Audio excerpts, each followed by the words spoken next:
Arestado ang isang lalaking nanloob sa isang vape shop sa Quezon City.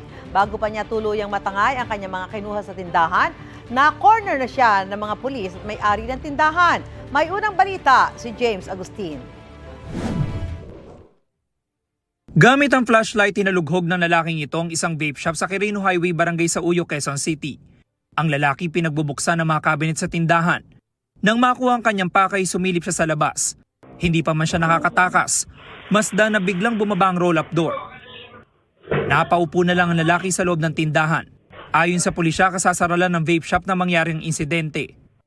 So na-timingan ng mayari na merong mga nagro-ronda ng mga TMRU natin. Yun, pinara niya, tapos hinintay lang nila ito lumabas. So for safety reason, hindi nila pinasok agad para makita din kung armado itong tao o hindi.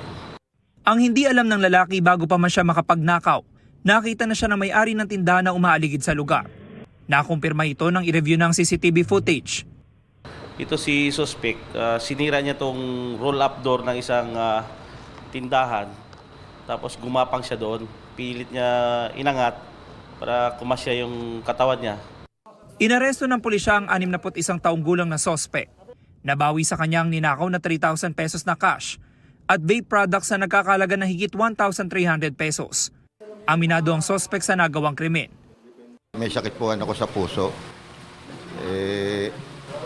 Nagtitinda po ako ng mesa. Halos naubos na po yung punan ko. Pambayad po ng utang po sa Bombay. Napilitan naman po ako gumawa. Nagawa ka man yun, pero pinagsisisihin ko na po yun. Sa record ng pulisya, ika-5 beses nang nareso ang sospek na dating nasangkot sa mga kasong pagnanakaw at iligal na droga. Since 2019, meron na siya mga series of robbery, theft, 9165. So meron din siyang malicious mischief na kaso. So hindi na bago ito sa gawain ng tao na to. Nasampa ng sospek ng reklamong robbery. Ito ang unang balita. James Agustin para sa GMA Integrated News. Gusto mo bang mauna sa mga balita? Mag-subscribe na sa GMA Integrated News sa YouTube at tumutok sa unang balita.